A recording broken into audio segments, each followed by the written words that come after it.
लद्दाख, ये नाम सुनते ही दिमाग में क्या आता है? बर्फीली चोटियां, खुली सड़कें और एक शानदार बाइक ट्रिप, है ना? लेकिन सोचिए, अगर हर खूबसूरत तस्वीर के पीछे एक अंधेरा कोना भी हो तो? आज हम एक ऐसी ही कहानी में उतरने वाले हैं जो लद्दाख की इसी खूबसूरती के पीछे छिपे एक बर्फीले और स्याह राज से पर्दा उठाती है। तो ये कहानी है 2017 की। कोलकाता के एक कपल देव और अमृता अपनी जिंदगी के सबसे बड़े एडवेंचर पर निकले थे। लेकिन उन्हें जरा भी अंदाजा नहीं था कि उनका ये सफर एक ऐसे मोड़ पर खत्म होने वाला है जहां सिर्फ खौफ और एक अनसुलझा सवाल ही बाकी रह जाएगा। चलिए कहानी में सीधे उस पल में चलते हैं जब सब कुछ बदल गया। जगह थी बारालाचालाब पास। जरा सोचिए, सूरज पहाड़ों के पीछे छिप चुका है, हाड़ कंपा देने वाली ठंड और चारों तरफ मौत जैसा सन्नाटा। देव अपनी बाइक के पास खड़ा इंतजार कर रहा है, अमृता पास के एक वीरान बंकर के पीछे गई थी। और तभी उस खामोशी को चीरती हुई एक आवाज आती है, अमृता की दिल दहला देने वाली चीख। देव के तो होश ही उड़ गए। जब वो दौड़कर बंकर के पास पहुंचा तो एक पल के लिए उसकी सांसें जैसे थम सी गईं। उसने देखा एक विशाल साया पहाड़ों के अंधेरे में गायब हो रहा था और नीचे जमीन पर अमृता बेहोश पड़ी थी। उसकी जीन्स फटी हुई थी और टखने से बेतहाशा खून बह रहा था, जैसे जैसे किसी जंगली जानवर ने मांस का एक टुकड़ा ही नोच लिया हो। आखिर हुआ क्या था? कैसे एक सपनों का रोड ट्रिप इस बर्फीले जहन्नुम में तब्दील हो गया? ये समझने के लिए हमें कहानी में थोड़ा पीछे चलना होगा, जब ये पूरा सफर शुरू हुआ था। तो कलकत्ता से देव और अमृता जब अपनी बाइक पर निकले तो उनकी आंखों में सपने थे और दिल में जबरदस्त रोमांस। लेकिन कभी-कभी यही रोमांस हमें उन खतरों के लिए अंधा कर देता है जो ठीक सामने हमारा इंतजार कर रहे होते हैं। देखिए, उनका कोई ठोस प्लान नहीं था, बस आज़ादी से घूमना था। इंटरनेट से काफ़ी कुछ पढ़ा था, लेकिन पहाड़ों के सबसे बड़े नियम को ही तोड़ दिया। डॉक्टरों ने उन्हें डायमॉक्स लेने की सलाह दी थी। ये एक दवा है जो शरीर को ज़्यादा ऊंचाई के लिए तैयार करती है, लेकिन उन्होंने इसे नज़रअंदाज कर दिया। उन्होंने पहाड़ों की खूबसूरती को तो देखा, पर उसकी ताकत को बहुत हल्के में ले लिया। और फिर जैसे कहते ना, किस्मत का खेल। मनाली से कुछ ही दूर उनकी बाइक का टायर पंक्चर हो गया। अब इसे ठीक करने में ही कई घंटे लग गए। जब तक वो दोबारा चले, शाम के 4 बज चुके थे। सूरज तेजी से ढल रहा था और वो हर मिनट के साथ ज्यादा ऊंचाई और ज्यादा खतरे की ओर बढ़ते जा रहे थे। जैसे जैसे वो ऊपर चढ़ते गए, पतली होती हवा अपना असर दिखाने लगी। अमृता का सिर बुरी तरह घूमने लगा, सांसें भारी हो गईं। वो आखिरकार बारालाचालाब से ठीक पहले जिंगजिंग बार नाम की एक छोटी सी जगह पर एक चाय के ढाबे पर रुके। जगह जितनी छोटी थी, उसका नाम उतना ही अजीब और डरावना था। जिस ढाबे पर वे रुके थे, उसके बूढ़े मालिक ने उन्हें बताया कि इस जगह का नाम जिंगजिंग क्यों पड़ा। सदियों पहले जब तिब्बत से व्यापारी इस रास्ते से गुजरते थे तो तेज ठंड और ऑक्सीजन की कमी से उन्हें चक्कर आते थे और वो बेहोश हो जाते थे।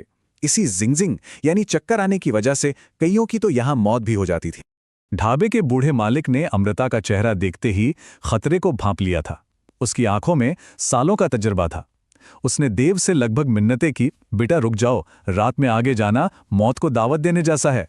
लेकिन देव, वो तो अपने ही जोश में था। उसे लगा कि बूढ़ा आदमी बस अपना धंधा चलाने के लिए उन्हें रोक रहा है। उसने उस चेतावनी को पूरी तरह से अनसुना कर दिया और अमृता को लेकर अंधेरे में आगे निकल पड़ा।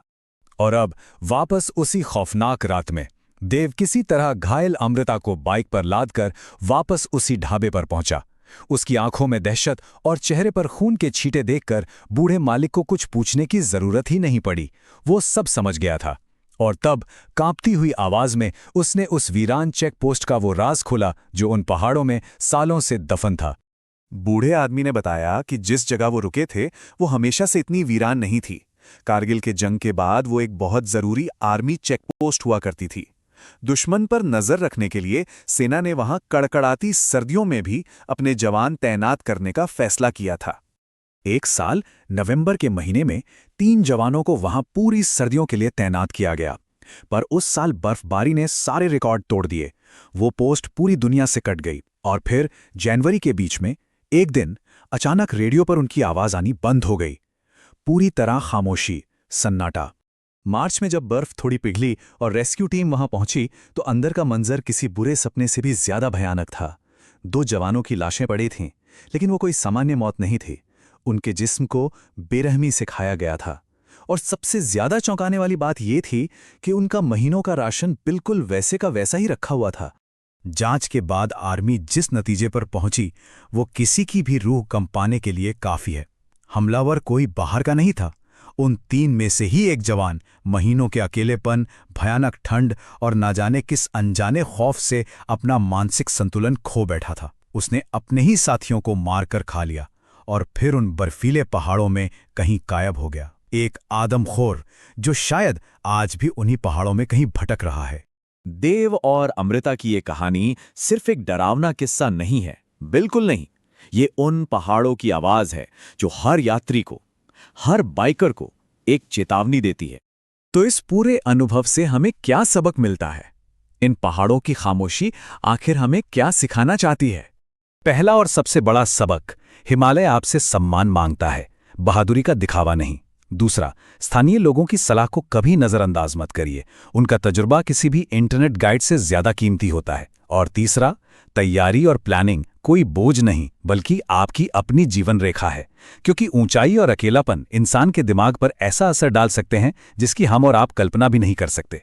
देव और अमृता उस रात बच गए, लेकिन अपने साथ एक ऐसा जख्म ले आए जो शायद कभी नहीं भरेगा। उनकी कहानी बस एक बात याद दिलाती है कि ऊंचे पहाड़ों में कुछ चेतावनियां सिर्फ कही नहीं जाती, वो खून से लिखी होती हैं।